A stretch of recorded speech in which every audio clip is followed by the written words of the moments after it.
So I did, I talked to a lot of people during the trip, and one thing that struck me early on when we went to Kimonos was that how people build their own institutions when the government was not supporting them. Because Cyprus, like Greece or like Spain or Italy, they suffered a lot through the crisis. And so a lot of the public infrastructure didn't really evolve in those years. So I was really struck by how people who are not supported by the system still managed to create their own organizations and their own movement inside the city, independently of like some support from or a grant from the government or something like more institutional.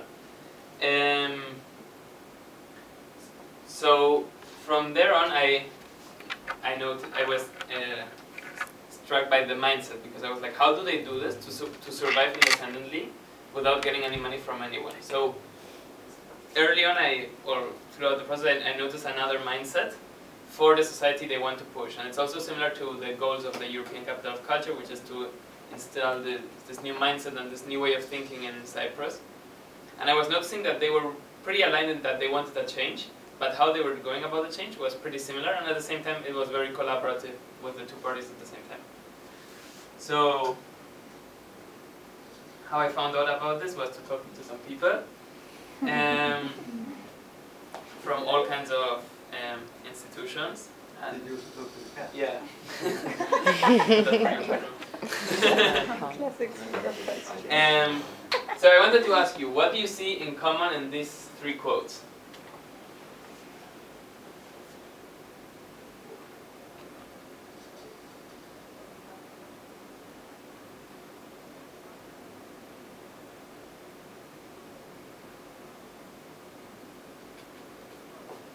I think I spoiled it before anyways, but... Well, they're all forms of trying to restrict or shape possibilities and reactions against it. Against what's it? Authority or... Yeah, I mean, that's pretty much it. So yeah, they're basically not reaching out to formal structures when they have a problem. So they were all about, okay, if you have a problem, like even this woman in the church, if your employer is treating you badly, she's not going to the police, she's praying to the Lord. The people at Kimonos, they are not wanting to collaborate with the government because that usually means censorship in Cyprus. So these kinds of ways of thinking about the not reaching to the big structures in society to get help or to do what you want, that is the thing that struck me a lot, because you can do things and you can do your passions without needing the help from something bigger. Okay, so I used as a conceptual help a report from 2013 by the World Bank, which is about participation and community development. And what it says is like there are $80 billion spent in the world for community development. That doesn't really work. But in Cyprus it seemed to work, because like a way of looking if it works is people are actually continuing their projects, which means they have enough money to survive. So in Cyprus, community development was working, and it was allowing people to push society further, which is not something normal. And what it's doing on the way by this is it's also pushing citizens to be more active in their societies. And at the same time, while we were in Cyprus, Facebook changed its mission, which usually tells you where they see the world going, and they say they want to give people the power to build community and bring the world closer together. And if they want to give people the power to build community, it means this thing of people building their own communities is actually something that's a bigger trend in the world, and something that maybe is where things are going, not so much about empowering people from the government or something, really people doing it for themselves. So this is just to show that this is part of something bigger. Okay, so a couple, like what I noticed, I wanted to see like how do these people work in their everyday life, and how do they manage to survive, what are they actually doing.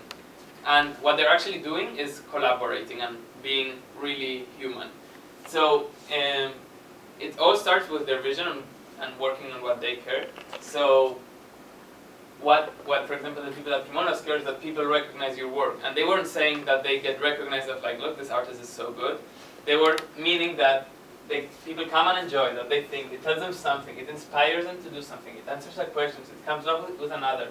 And it's all about this new mindset that they want to bring and foster in the society, and they're doing it on their own. And the same at the Home for Cooperation, we're saying, well, if you want peace process, it's hard that it's going to happen at the political level. But at the grassroots level, where it's about people's own traumas, well, then you can talk about it suddenly. And they were saying that grassroots initiatives will continue to succeed more than the political negotiations. And they were all doing it also through art, which is quite interesting. But it all starts with they figuring out, okay, there is no place for me in the world where I can do what I want and I can be supported by it, so I'm going to create my own opportunity. And this is something that's in a lot of the initiatives that are like on the side of the society in Cyprus, and they're sort of building it and slowly influencing and building a cultural scene in there. Okay, so because they don't have government grants and all those things, they don't have money. So how do you replace money was very interesting. And you can really replace money with collaboration. So these are some of the things they're saying. For example, instead of paying, we create opportunities for the artists that participate, that they do at Home for Cooperation. So it's really about, if you don't have the opportunities, you create them for yourselves or you create them for others. And it's all about this mindset of sharing and not holding things for yourself, because if you hold things for yourself, you're not able to open up for the others. And these people are only about like, okay, how can we all work together? Because they know that if you all work together, it also brings opportunities for yourself. And it's able to replace money, because if you help that person out, they were saying it's a relationship, it's a give and take relationship. So it's all the time this pattern of, okay, if you open your doors and you connect people and you bring them together, everyone is able to do what they want, what they love, and at the same time be sustainable. Yeah. Do you remember the documentary we saw? That filmmaker had the same approach. Yeah, right? exactly. He was also, yeah. It really reminds me of that. Yeah. These are all patterns from the different interviews, and Peter was also part of those patterns. Yeah. So, for example, and then what surprised me was like, okay, these people like Home for Cooperation, Kimonos, they're all like this grassroots movements. But then the ECC, I didn't really know where to put it, because it's a non-profit organization. They have 8 million euros budget, so they're coming from a push by the European Union. But they were in the middle. They were not the European Union, but they were also not a grassroots initiative. And I was like, okay, where do these go? Are they top or at the bottom? And it turned out they also didn't have money to work, and they also needed to collaborate. So we have this institution powered by the European Union that doesn't have much money to do 300 events in a year. And they had to go through collaboration to work with people as well. So I talked with Pavlina, which is the community involvement officer, and she really had to collaborate with people so that the events would happen, because she couldn't pay a lot for them. So she needed to have people engage in it, and that they wouldn't cancel one day before the event, because that wasn't the agenda and the European Union was monitoring them. So how do you make sure that people work for your vision without ditching you and without money? And she was like, well, it's like building a relationship. It requires honesty and constant work. And this honesty is something that was also across everyone. Like, if someone helps you out, you have to be honest and put them in the credits, as Peter was saying. But it's also about being very clear of why you're doing this. What is the thing you're giving and why you're doing it. So in the case of the ACC, when citizens collaborate, is because you want to leave something behind for your children, you want to improve the city, and you want to make culture more accessible to everyone. So these are values that make people work, and what this institution is doing, ECC, is basically maintaining relationship with all the associations that actually make the things happen. And they are connecting them in ways that allow more collaboration. So for example, the fact that Pavlina was working with people created the first guitar orchestra in Pafos, because she put all the music school together in one room, when that never happened before. Yeah, you're nodding. I have maybe something to add at the end, but I agree with everything you're saying. No, I didn't know. I didn't know. Okay, basically some of the things that were either Kimonos ideas, and one of the reasons that I introduced you to Kimonos and Stella and Stella's friend Dimitra is because these people, even before the ACC, they were trying to do even better than what the ACC is currently doing. And they were doing it for free. They did not ask for even someone to turn and tell them thank you. Because we had to be the ACC, they suddenly gave this, and they did not, it's hard to phrase all these things I want to say, but anyway. So basically these people, like Kimonos and everyone that you met, that are not exactly part of the ACC, wanted to do these kind of things even before. But that we were not giving them the opportunity. And even if they said to us that we would do it for free for you. But because of the ACC, certain people got in certain positions. Not all of them are actually very nice people. Some of them are, like Georgia is an amazing woman. She's doing a lot of things, but there were a lot of issues between artists, between ACC stealing the ideas from artists that they had before, also from Sylvia. She had an idea stolen from the ACC because it was her plan, but it's different things that were happening with interrelations between ECC and the artist now.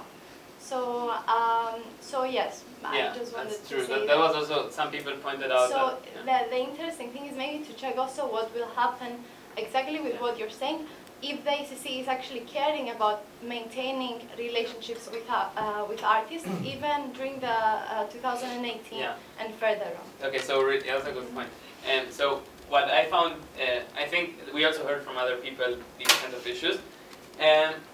But what I thought was interesting is how Pavlina was phrasing it, because she was saying, well, if we go flyering for Pafos2017, she would bring two different groups together to be flyering. And what happens is, she was really just by putting them together and doing an activity, the people themselves were talking and saying, oh, we could do the photo marathon next year, and we could use the funds from the Roundtable 7 to then donate that to the people in need in Pafos. So what she was sort of doing is was also building these conditions or these informal structures where people from different associations can meet, so that that thing goes for 2018 and further. So I think what they were doing a lot is also, I mean, I think Kimonos is doing it as well. What you're doing is, what you're saying is very right, and I'm not against the ACC. I really. But they were already doing this before, And also the photo marathon was part of the Photography Association of Pafos, which one of my friends is the head of. So he's been organizing it for years. But then the ACC takes it and says certain things. So. But I don't think there's any conflict here. I mean, for me, it's like the third bullet point. What Estelle's presenting to me is almost the opposite of that, which is the creation of synergies. And the collaboration. Creation of synergies through collaboration. And you actually multiply the number of opportunities by sometimes working within the UCC or sometimes not working within it. Yes. Yeah, for example, Kimonos was saying that for some projects they get support from the ECC, and they also got a lot of help from ECC to continue this year because it was hard. This is true. So they also get some help, and they do some things for free and some things they get paid for ACC. So there is this balance constantly, like when you, and this is something, a pattern in all the people, in most of the people I talk to. When you do something that you love, some things you get paid and sometimes you don't get paid. But the fact that you keep rolling is what allows you to then move on and get projects where you get funding. For example, one of the first works from Kimonos was a documentary about cementography. Yes. They did it for free, but then the Cypriot TV bought it, and it started a whole cultural movement for something they did for free. So it's always this balance. When you do something you love, you do it just because you want it, and then some things will happen about it, which is part of this new mindset of like, okay, you collaborate, they see your work, then they say, oh, we could do this together, and then that's how you survive. Yes. So ECC is just one extra organization helping these connections. Yes. And they can be politically whatever, but they are part of helping this shape and reach maybe more people that otherwise would not get reached by Kimonos, like a random music school for children or something, you know? But yeah, I mean, it's a fair point.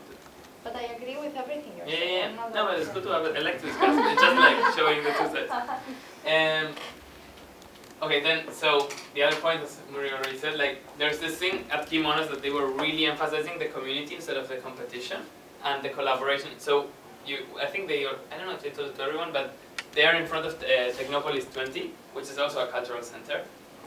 And the first thing they did is they go and they said, hey, we are Kimonos, nice to meet you, let's collaborate. So all the other cultural centers have a common agenda, and they all work together to develop the cultural scene. It's not this bar competing with these guys for that.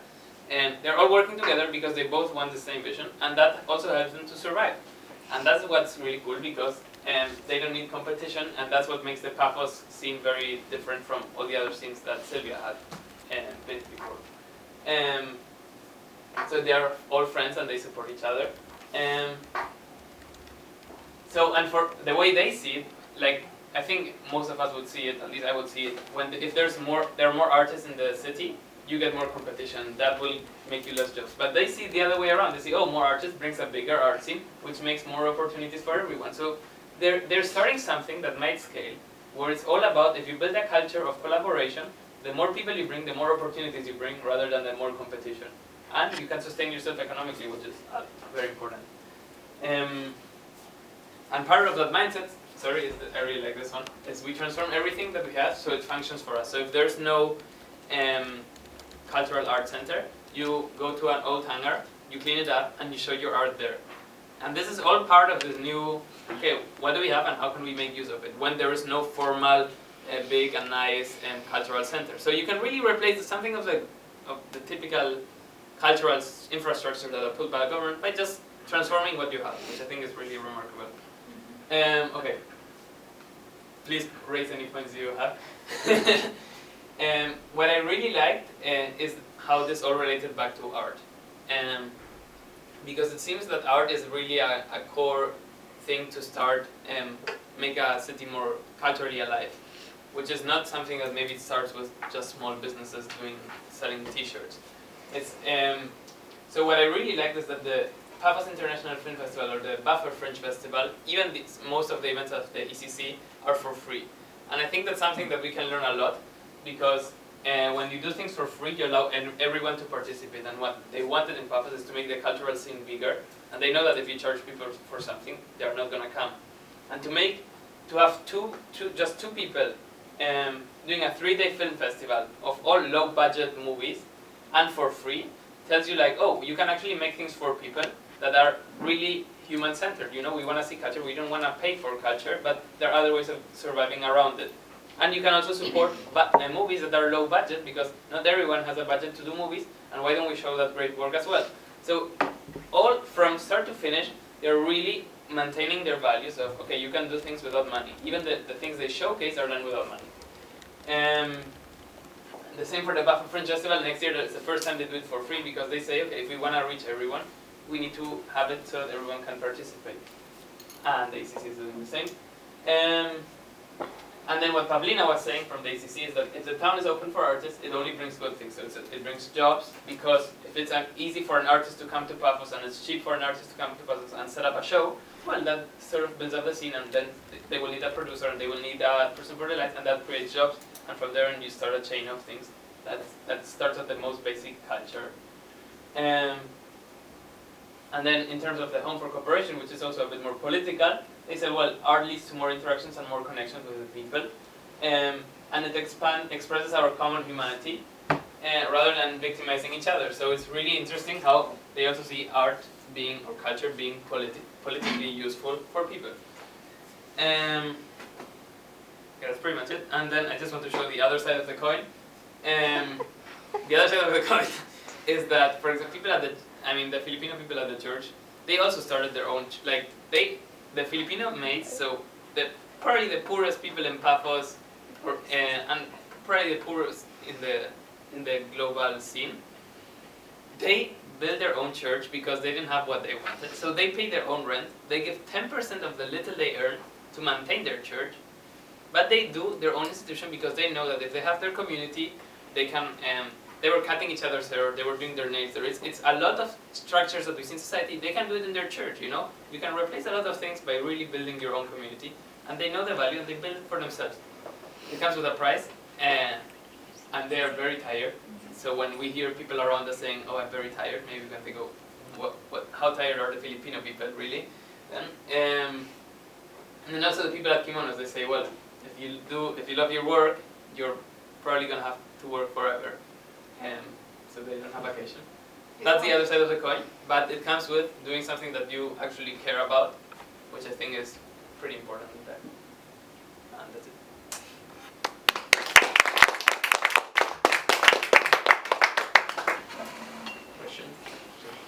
Well, I'll maybe kick off. I mean, this has come out so far from the discussions. It's fantastic to see because you've got a real focus to it now. It was kind of there in the background, and you've grasped hold of a concept about the mindset work is fantastic, about grassroots, and you're linking it well to the city. Question, an obvious question is, what is it now? Is it an academic essay or something else? Yeah. So I started because I was a mess always. So I was doing like sort of transcription, but I was like, I'm gonna be creative in my transcription. So I was like writing the interviews down and then like sort of linking the ideas from the people with each other. So I did a lot of like just like sort of a big mind map, but it's actually a transcription almost. So that was kind of my methodology to make sense of it. And then I started writing, and it looks like a bit like an academic paper, but I'm putting, I think, I'm gonna put more of myself in there. And yeah, I mean, I'm gonna write it down, because there's no really a clear way of creatively expressing this. Okay, so it sounds like a piece of ethnography, ethnographic writing. So but without the literature, like if you look, usually ethnographic writings, they link a lot back to literature, and I only read this World Bank report and I read one chapter of it, so it's not enough to like, that's the problem, that I couldn't. That's okay, you put what sources and theory you've got that's available, but you're working a lot with extended interviews with people, and the method is naturalistic inquiry. Okay, right, good, and yeah, I mean, so you can talk about that as well, where you've got that method, and why you chose that, and how you practiced it, and how you got there as well. You can also talk about your journey in finding the appropriate method. Yeah, okay. I really like your presentation because as a person that comes from Pafos, these questions you answered are some questions I also, as a local, I had for a long time, which I did not know how people get to do all these ideas that you mentioned without specific funding or everything, and how these things work. And I think maybe a way for you, if an idea, could be, Juana, I was listening to you, it reminded me also like you were giving a kind of presentation about if one would like to start their own kind of, I don't know, creative space or creative area, how would it be possible to happen? What are certain issues you might be faced with and everything? So maybe you could make a kind of diagram or a kind of plan of how would a space like this, a guide, but not really a guide like telling you, oh, you have to do this and this. Like, yeah, I thought about it, and the reason why I talk about the values is because, like, you can, if you do a guide, you say like what to do, but it's not what to do, it's how to think. No, it's not what to do, it's how to think. So, yeah, it can be something also like a diagram. Yeah, I think, okay, so what then, the way you draw the things on the paper, it looks like a diagram. It doesn't look like a long essay. Yeah. It looks more like I can see. Yeah. So yeah, I think in that's a more diagrammatic kind of way. In my findings, what I do is like I separate certain things. So like everyone contributes is a category. Vision is a category.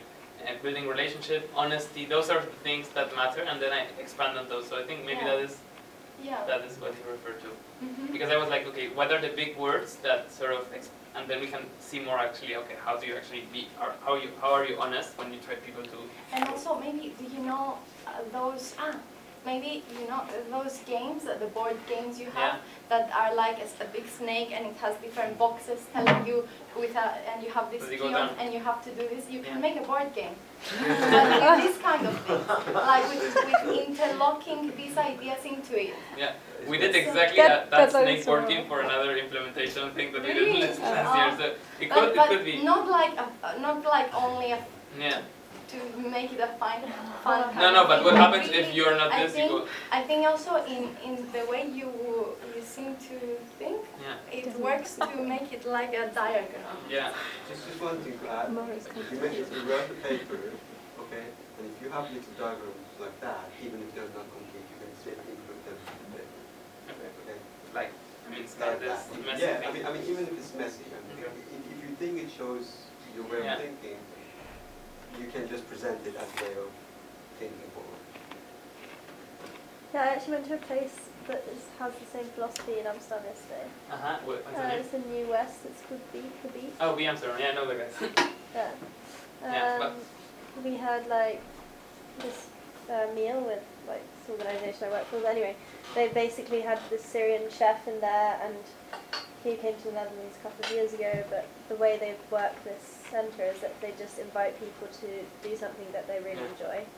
And then they create like opportunities within the community to use the facilities. Like we had this big organisation, like lots of people who needed to eat, and we used their space, and he like provided for all of us. So it's like this very local community. I was in B. I went to a B Amsterdam event in Dublin where they brought all the Dutch entrepreneurs. Oh no, it's called The Beach.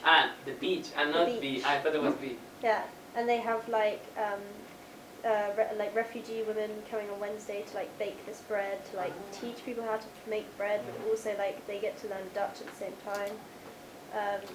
They had loads of different things. It's like a design school.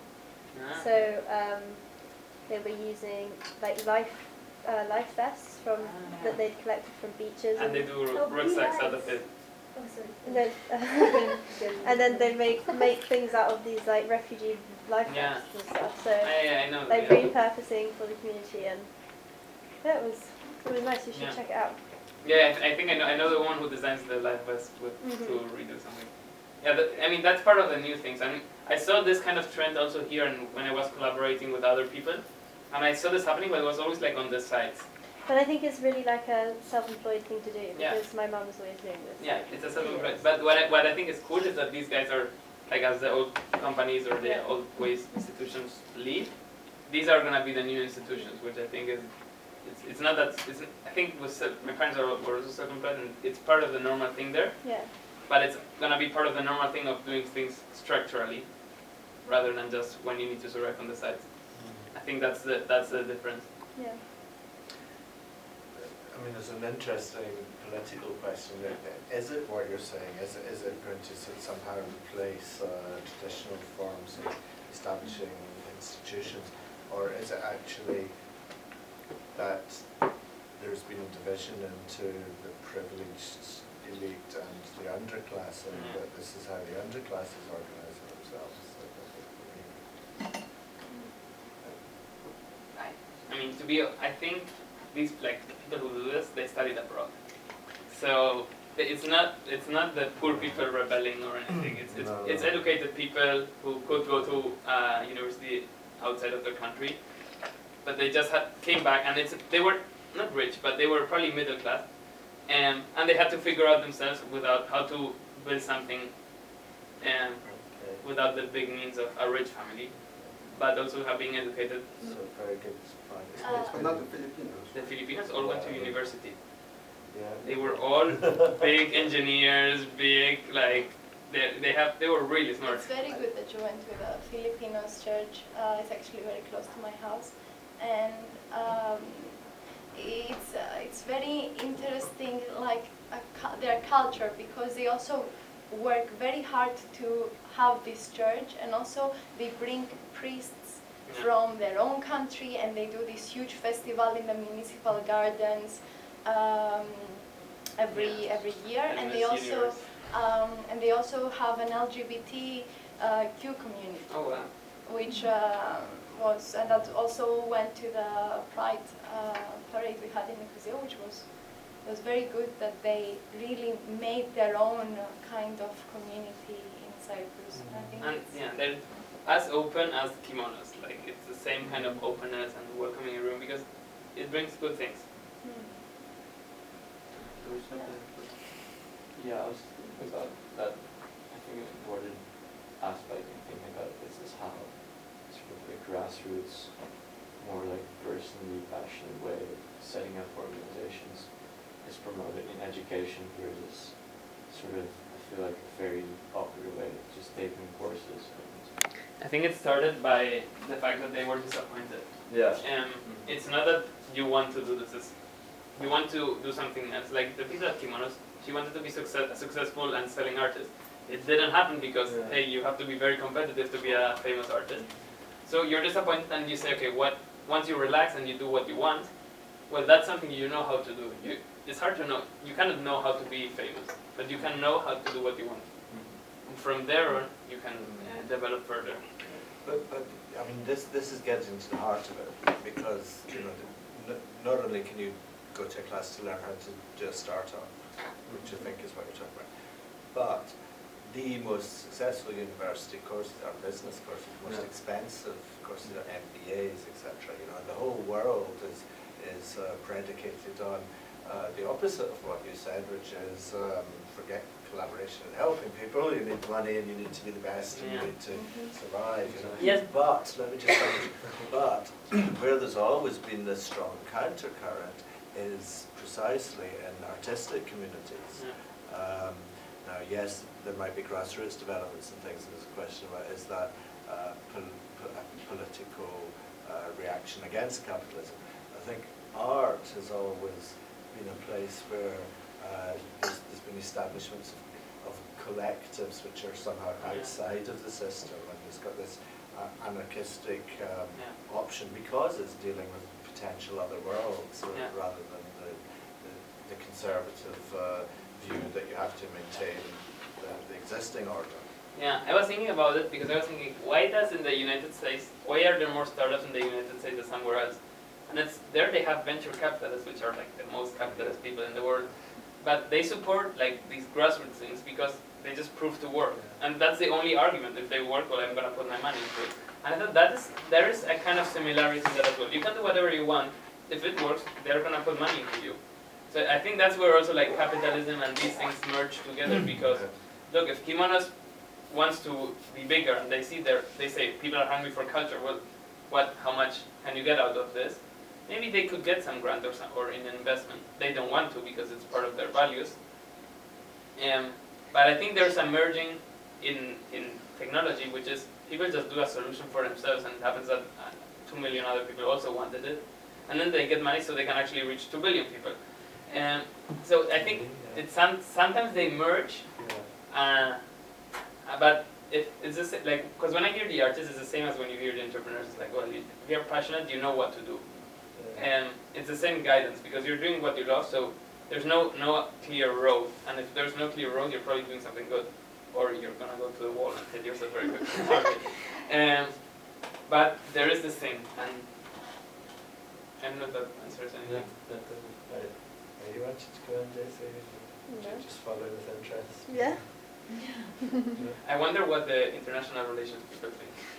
Oh, I don't know. Or like, it's a big institution. Like. Sorry. I think, I just want to say something. Yeah. I mean, it all sounds very interesting, intriguing, and the kind of things that I think most of us are interested in. Certainly these places like Kimonos are people that we like and places that we want to go. But we just be, I would say, be more careful, because you might sound a little bit idealistic and you celebrate it. I remember you telling people in kimonos, Nicholas specifically, that you're talking about mindset, and you were telling how nice they are, but he actually disagreed with you. Yeah. Remember? He started saying, and why he disagreed? Because it seems like you're talking about the micro politics. That okay, you do something little, and that's great, everything's going to change. And he was saying no, because as long as nothing changes at the macro level, this is just gonna, it's just a survival strategy, and not something that would change the whole spectrum. And that would be a very big and important critique on you. I mean, it doesn't mean that what you're saying is wrong, but what if someone tells you, yeah, it's nice to have a church for Filipinos, but it won't change anything in the broad spectrum. That's true, And then, but there are many people who have written about, I mean, art is art and culture are the field in which these issues have been discussed a lot and worked on. But also there are authors like this guy called James C. Scott.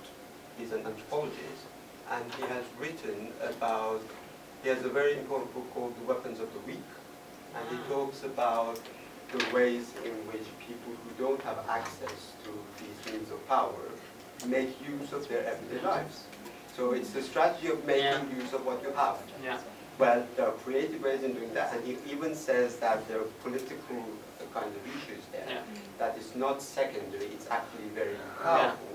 But on the other hand, I think you should be a bit careful. Yeah, no, it's a very fair point, because when I was talking with the Filipino ladies, I mean, I was also amazed, like, okay, very nice that the Lord is helping you and you think He's helping you, but I mean, the other 6 days of the week, your life is really shit. You know, you're basically a slave. But I was asking them, like, what are you doing about it, you know? And like, why? I was asking them, when you clean, are you not thinking that you want something more? So but there was also this like resignation from them. So I think it's interesting what you say, because it's from both sides. It's the macro level, but I wouldn't only blame it on the macro level. I mean, because when people actually do something, sometimes it can work. So, but yeah, I have to be careful in the idealistic thing. No. Petra and starting to see hands. Okay.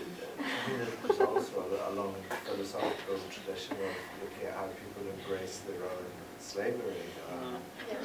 So there's a famous Shelley poem called Julian and Madalo. It says, "I will that thus in chains as to permit it to ill." Yeah.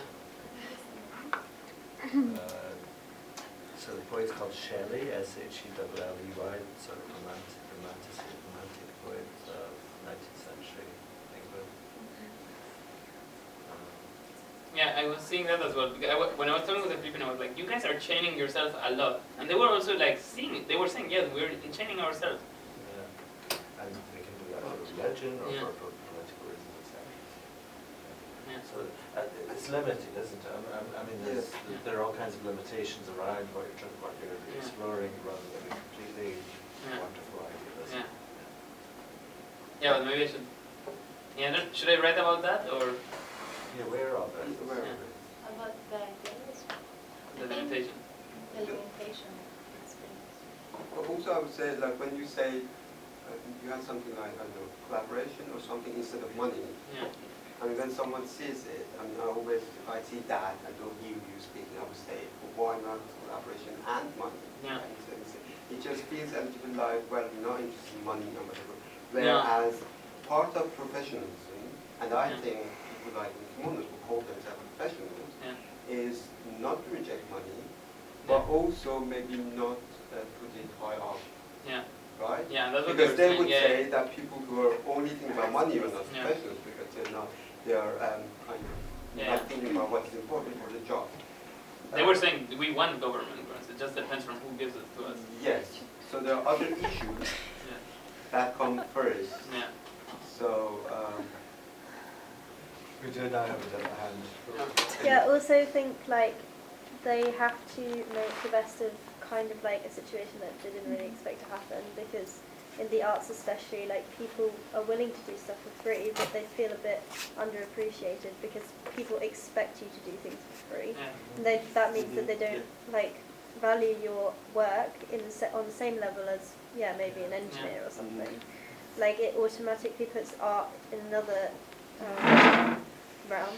So I think it does make sense if I mean, at first you do have to, do things for free. You have to put your name out. You have to get people to be interested in what you're doing. But afterwards, the money has to come along with it, because otherwise and I think, it's not sustainable. I think more like with the case of they did a documentary of cementography, which was a dead art, and that documentary sort of relived this tradition, and that brought them again money and like projects. So I think there is this thing. It's not just doing a project that you like. It's also knowing how to market it in a way that then new opportunities can happen because you did what you like. And I think that's the difference. They're not stupid and saying, oh yeah, this is cementography. They do it, then they try to, the Cypriot TV buys it, they do a website, they reach out to schools, like it's a lot of things that happen, so it like comes back to it. Yeah. And I think that's the key part. So maybe you can do things for free, but it's how you put the whole system around what you did, so that it brings you new things. That's a good point, and I'm not just preferred.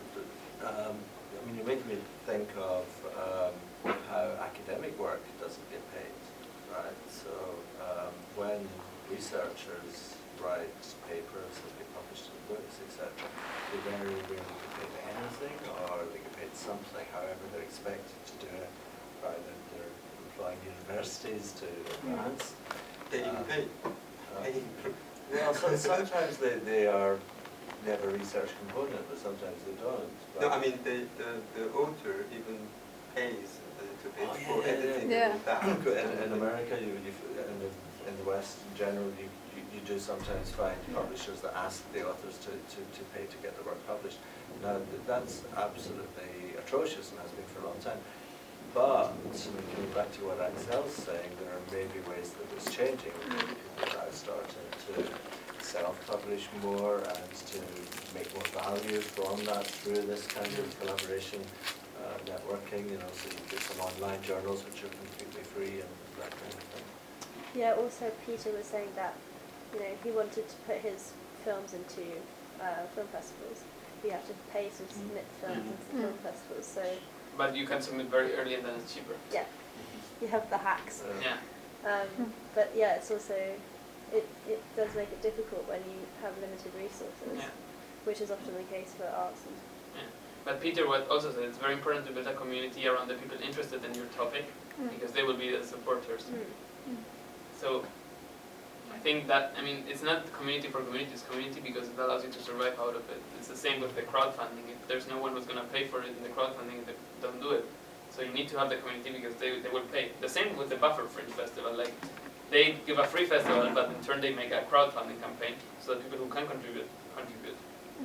Yeah, also what I wanted to say before is that if you take kimonos, Sylvia and Nicolas, they travel the whole year in order to find festivals they can apply to, that they would get paid for what they're doing, because all of the people in kimonos used to be teachers in high schools or in different places, and they just dropped from their job because of many reasons. I would also do that if I was a teacher in high schools in Cyprus.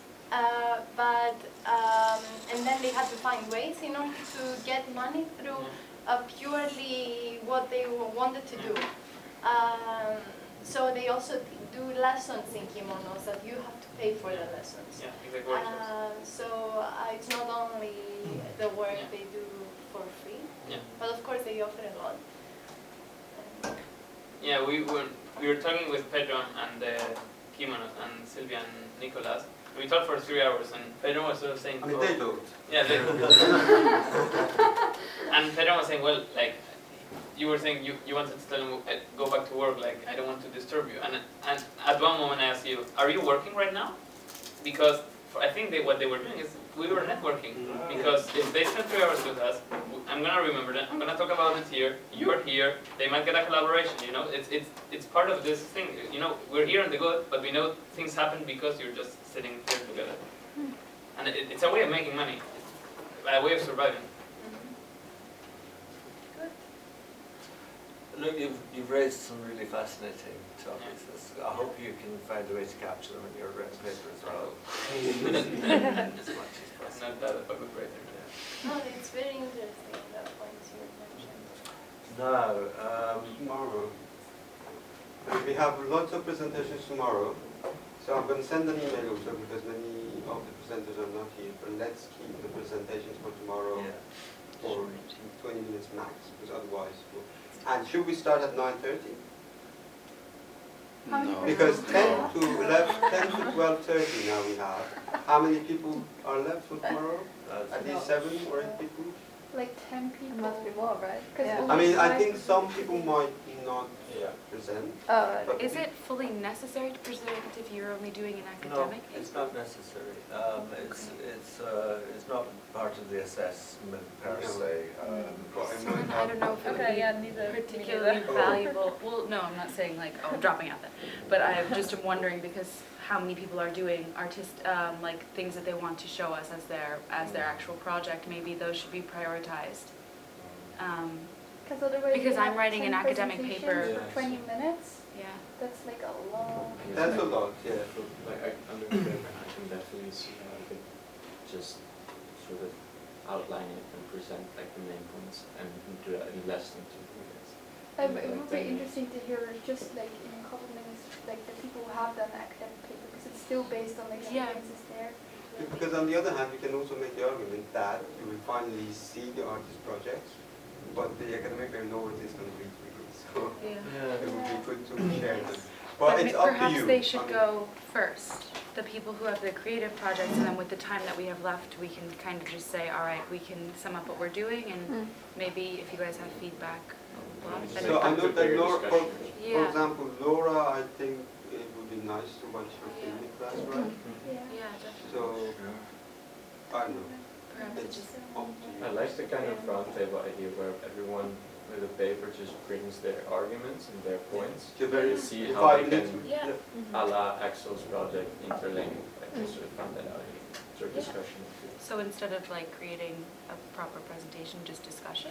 Yeah, because I do feel that people, like, if you like sort of sum up your points and everyone gets on there, people get tired and it's hard to stay constructive Yeah. and interacting. I feel like Yeah, it's- just Yeah, I have an actually open quite agree with discussion that. maybe about it. Yeah. I would Like, prefer Just maybe doing raise that questions and we than discuss having it, to yeah. create like a really good structure to put no, on the there's code. no- Don't create anything Okay. special anymore. I mean, yes, this is a way to see the artifacts when people have created them, but the people who haven't presented yet can always include the link to that and they can look at them in their own time. So that's absolutely fine. I'd still definitely like to see the creative ones, how everyone wants to do Yeah. it. Well, we But then could maybe link to at the the venue. end, maybe at the end we could say, okay, we've done the visual things, and then we can have discussion. Have a And maybe we can debate what you thought, like sort of that you moderate or I guess we can also discuss for like maybe 5-10 minutes at the start if we're all together here to see Yeah. what the rest feels like. Let's do that. Yeah. Let's give everyone Reduces 5 some minutes pressure. max just to say where they're at, and then we'll see what we need to explore further. So let's be here at 10 then, right? Yeah. and So the then room- until what time? 12:30. 12:30. The room is a different room. But actually, I also asked, they're not going to use this room, so maybe we can use this room. Yeah, I think it's pretty. I will send an email to everyone. Thank you.